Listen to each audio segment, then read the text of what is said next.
Now let's look then at the kind of love, as we said earlier, that comes from hate. We said nasty people love. Oh, they get all these great feelings we talk about in the records. And they go for trying to hook into someone and get someone to love them only. And they experience this great love. But, ladies and gentlemen, it is not enough to love. The love must be based on the right foundation. One of the reasons why so many marriages are falling apart today, even though the people, when you see them on their wedding day, they say they're getting married because they love each other, is because they love each other for the wrong reason.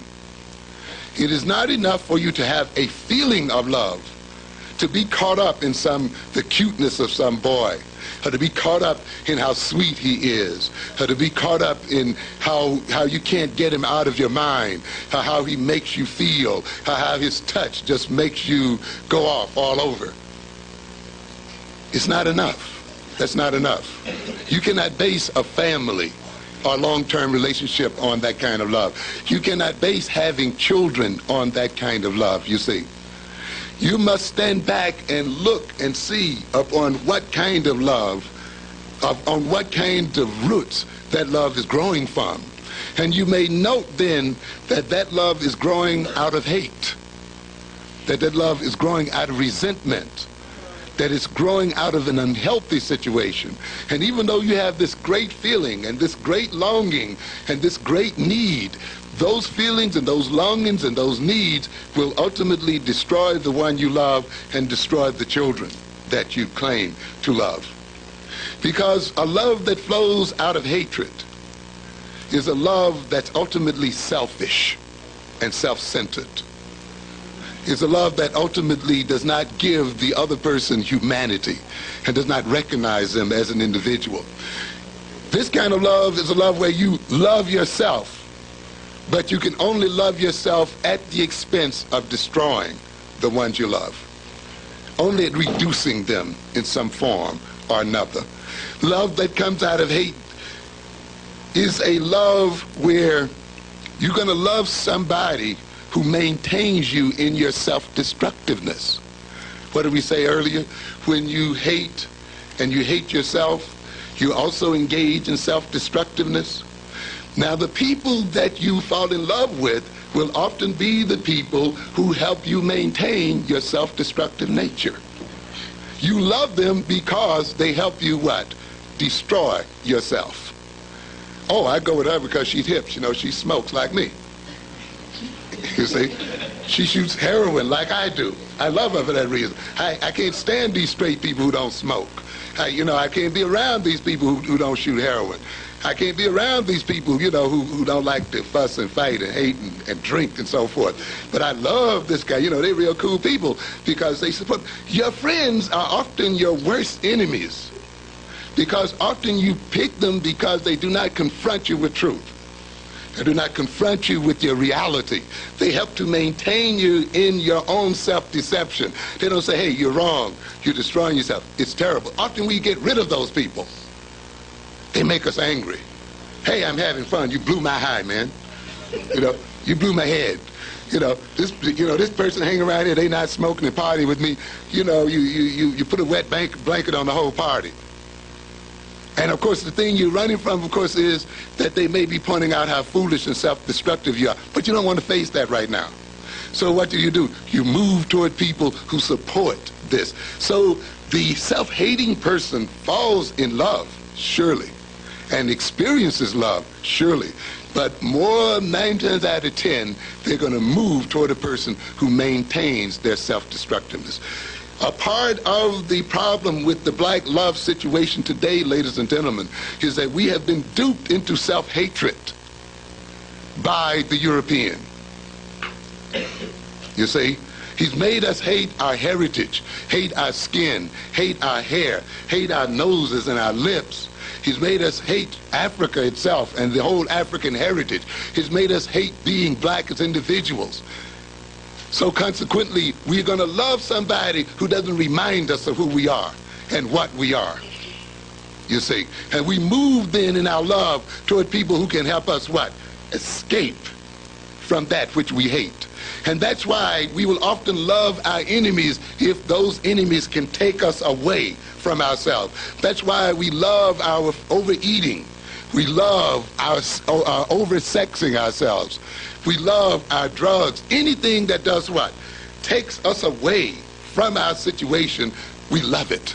And you will see, ladies and gentlemen, when you're in an oppressed situation, your world must be reversed. The European is 10% of the world's population, but yet rules over the other 90%. Europeans have no real natural resources or whatever, real natural wealth in their land, but yet they're the richest people on earth. Japan has no natural resources whatever, but yet it is seen as a powerful nation. These nations can only achieve that by maintaining the other 90% of the world in a state of deception, in a state of craziness and madness. That's the only way it can be done. You can only be robbed when you're deceived and you don't know what to do with the wealth that you have. And this is the community we have here today. The black community here, if we looked at it as a nation, would be the 10th or 9th richest nation on earth. But yet you call yourself poor. You don't want to educate your own children using your own money. You can't build your own schools and build your own universities and build your own nations. Not because you don't have money, but because the love you have makes you spend the money with your enemy. And you spend it then with the pusher and with the other person, and they make you feel good, and you love them because they supply you with this, and this love then, of course, takes you away, and you hate the people who don't supply you with that, even though they're your best friends, you see, and you attack them. So then this self-hatred that has been introduced into the black man means that often, if we do not clear this self-hatred out, we will love each other, yes, but the kind of love we have for each other will often end up destroying us. It will destroy our children, and we see many of our children are destroyed in the name of what? Love. Many of you youngsters will have children out of wedlock before you're prepared to have children, before you've grown in wisdom and knowledge. Why? Because what? I love him. He loves me. I wanted to have someone I could love all to myself. You got to know how to love. And sometimes you haven't grown enough yet to know what real love is about and how to truly love an individual. Love is not just a good feeling. It is about more than good feeling. As I will show you later, heroin makes you feel good too. Crack makes you feel good too. All kinds of destructive things make you feel good. And so if you love simply because you feel so good, then you can still love in a way that's going to destroy you and destroy the people that are with you. So it's not enough for you to have a baby for a boy because he makes you feel so good when you're with him, or because you have this great feeling. You see, it's deeper than that, and it involves more than that. People then who have not come to terms with their self-hatred are people who are going to love in a way that's going to destroy them. In order for us to be ruled over by this minority of people, we have to be backwards. Our minds have to be turned backwards. As I said earlier, this people who rule us today, we are a minority people in the world. We're not, we are a what? A majority people in the world. We're not minorities. There are many, many more black people in the world than there are white people, ladies and gentlemen. Many more. However, we've been deceived into thinking of ourselves as minorities. The European countries are dependent on us. We're not dependent on them. They must get their mineral resources from Africa. They must get their oil from Africa. They must get their diamonds from Africa. These computers and these technological instruments you see here today are only made possible through the minerals taken from the southern tip of Africa itself, because the minerals and metals are not found in this country at all. Up to almost 100% of the metals and other things that make space probing possible, that make satellites possible, that make jet planes possible and so forth, come right out of the soils of Africa. And yet we see Africans over there starving to death, ladies and gentlemen. And then they are projected as being what? Dependent nations. But it is the European who is dependent, but he must make you think what? That you are dependent. It's the old con game, isn't it? Yeah.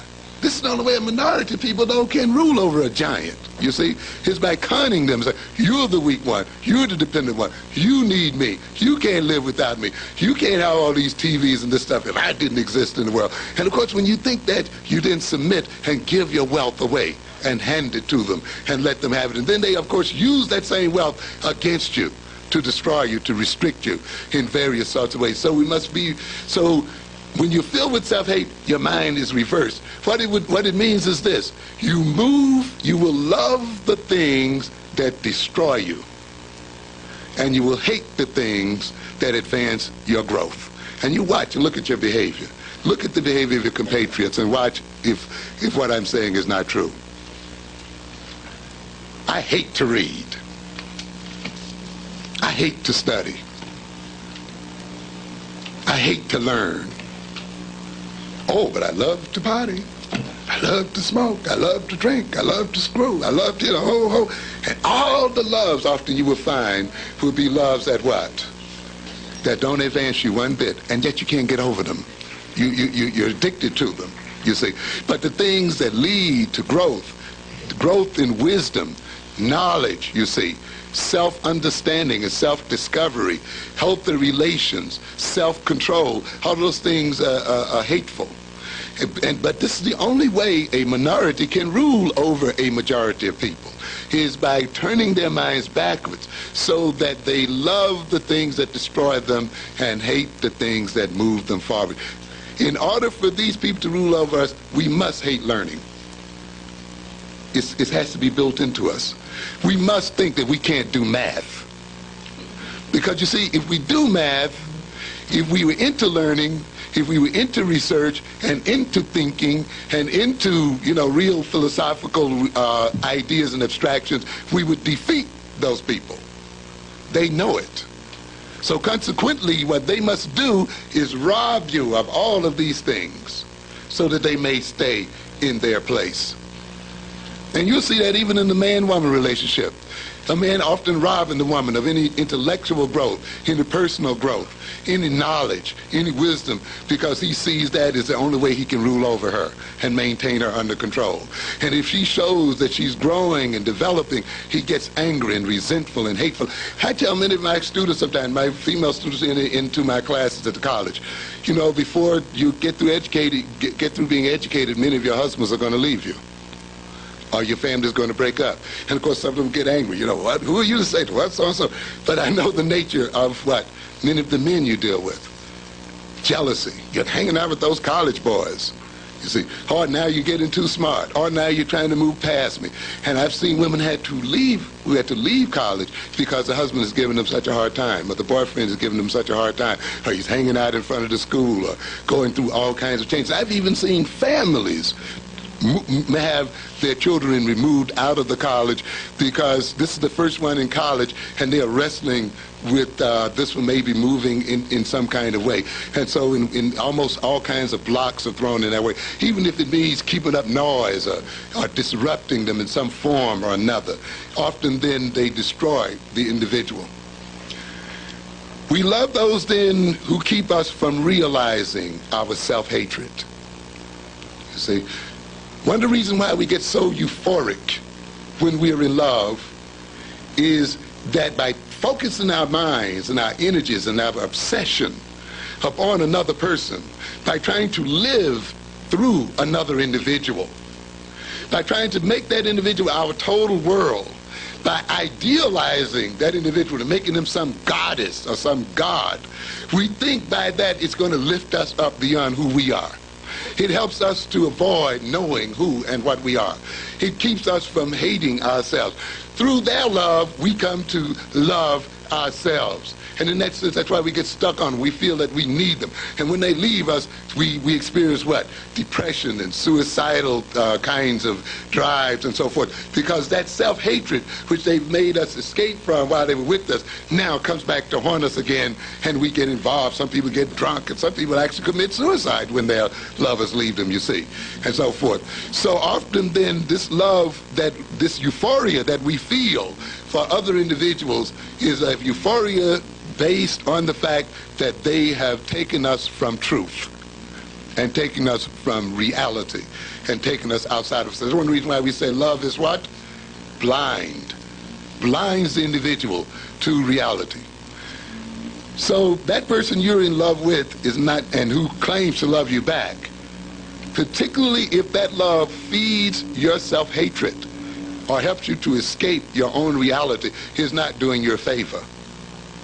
As a matter of fact, they are part of the problem. That is why often the ones we love are the ones who what? Hurt us and destroy us.